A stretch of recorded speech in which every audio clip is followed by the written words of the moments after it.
Ready for the video? Ready. Let's do it. All right. Interesting. I had no idea that it mimicked. Do you want the recipe? I'm giving the whole. Go for it. Present practice.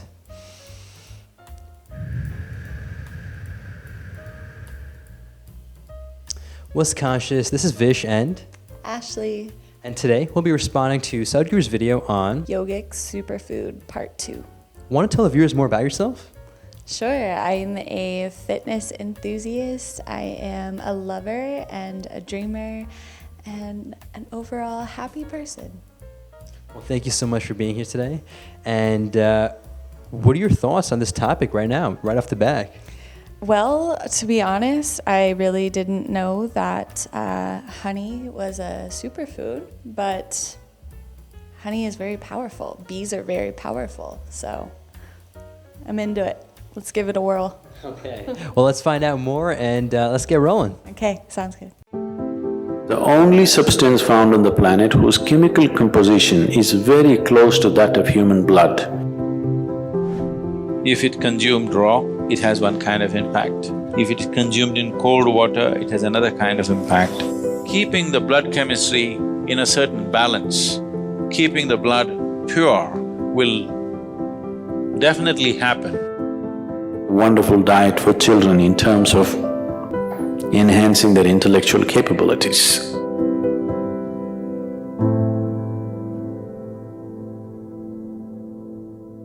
In Karnataka, there are certain tribes called Jenukurubas. Jenukurubas means they're honey shepherds. Some time ago, I had the opportunity to live with them for a short while. Their diet is like this. First thing in the morning, one bamboo glass, bamboo shoot sliced off like this. It takes about 3/4 of a liter. 3/4 of a liter of honey in the morning. That's all the diet. You drink 3/4 of a liter of honey in the morning and then you're out in the forest.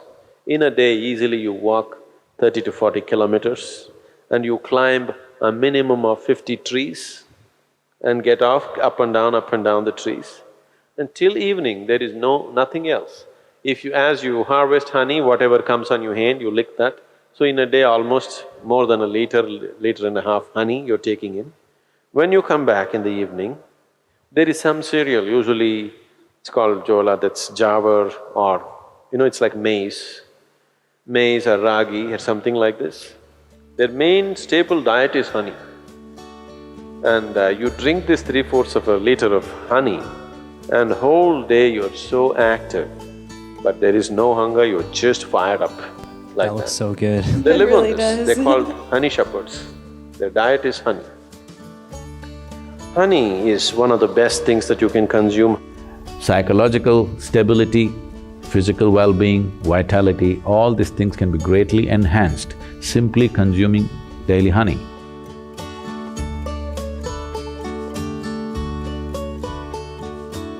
Honey is the only substance found on the planet whose chemical composition is very close to that of human blood. If you change a few things, it's almost like blood.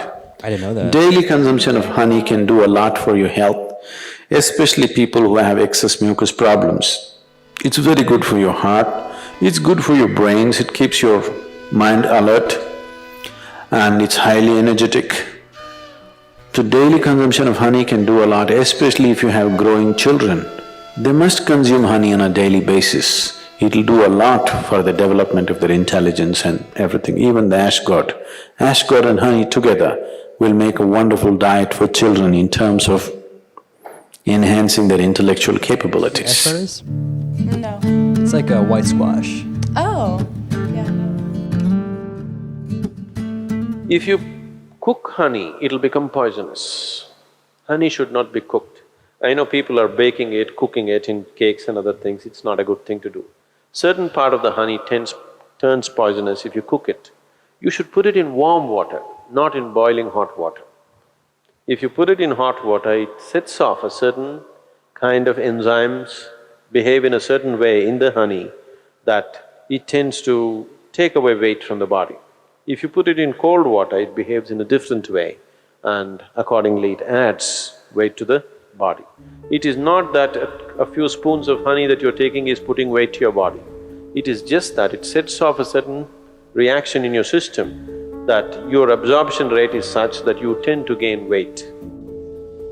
So, honey, it has different types of impacts on the system. If it consumed raw, it has one kind of impact.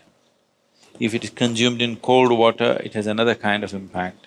If it is consumed in warm water, it's a different kind of impact. We want to consume it in warm water here because we want the system to open up. If you want to integrate the system just for health, somebody is feeling anemic. Anemia means on one level the blood has lost its iron, that means you lost your steel, okay? You lost the strength in the body, you'll feel exhausted, simply exhausted for nothing. Because once the necessary iron is not there, your ability to carry oxygen through the body is less. That means your body, your heart, your brain, everything will be on a lower level of function because you don't have enough oxygen. So, to take care of this, one of the simple things is you consume a little bit of honey in warm water on a daily basis, and you will see slowly the RBC content will go up. If there's more oxygen in the blood, suddenly you feel a burst of energy, suddenly everything is active, the rejuvenation system in the body is going up, the dead cells are being replaced quickly. The level of inertia that you feel in the body is much lower, the level of inertia that you feel in your mind is much lower. So consuming honey will bring a certain balance to the circulatory system, which is very, very essential for a yoga practitioner because you're pushing the body in certain ways. So keeping the blood chemistry in a certain balance, keeping the blood pure will definitely happen with a regular consumption of honey, and it's very necessary for someone who practices yoga.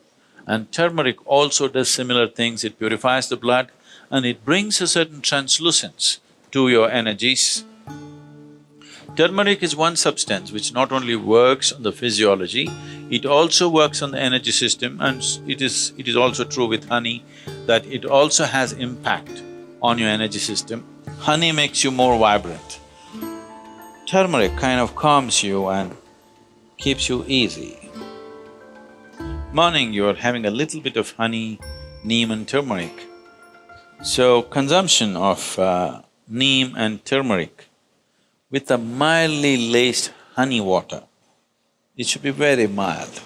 Mildly laced honey water together acts as a wonderful way of cleansing the system, dilating the system, that when you do sadhana, one thing, it brings flexibility to the muscles. Another thing is because the dilation brings flexibility to the muscle, and that flexibility, as a consequence, becomes a way that you slowly build the system into a more powerful possibility. If you want to bring a new level of flexibility, one thing is, lot of toxicity has to go from the system.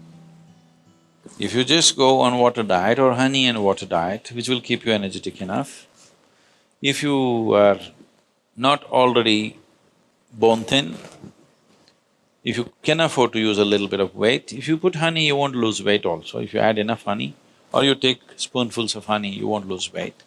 If you do this for 7-8 days, the amount of toxicity that you expel from the body is tremendous. If you do this, then you see suddenly you find your body is so much more flexible. Just experiment, don't believe all this. So, honey plays an important role.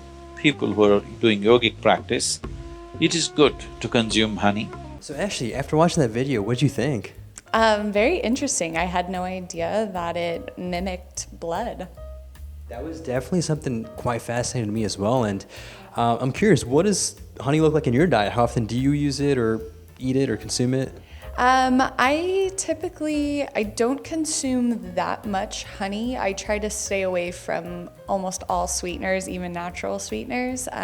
But I do make a really delicious cacao elixir that I add raw honey to. My neighbor actually has her own bees, so I get really fresh raw honey and a few other things from their farm.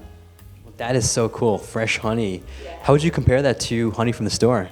Oh, you can't compare it. When I run out, I'm so sad because it's not even the same. The consistency, the flavor, probably the benefits, I would assume as well.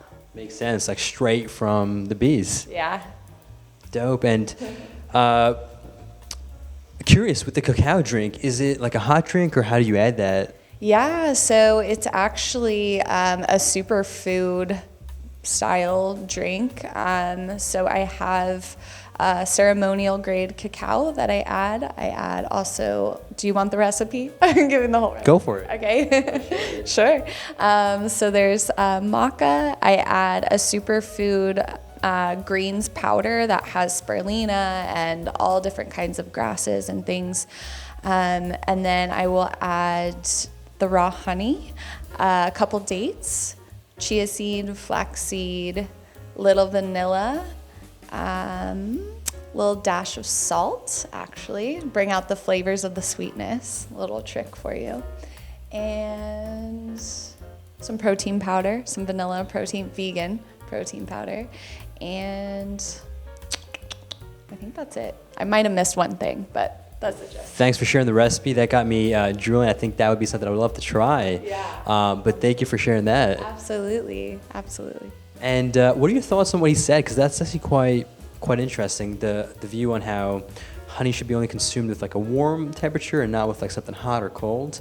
What do you think about that? Have you heard that before? I have not heard that before, but that does make sense because I would think that the different temperatures would break down the molecule of the honey. So I could see how the hot water actually, I think he said it was damaging. Poisoning, yeah. Yeah, that would make sense. I mean, I think it would completely destroy the molecules. Sweet. Well, thank you so much for sharing that recipe as well as just this view. And yeah, definitely got me wanting to have some honey when I get back home. Yeah, me too.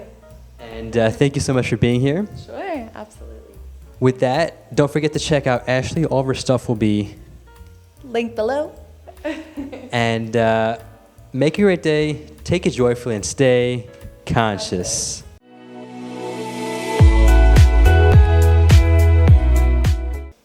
You did great. Thank you. Awesome.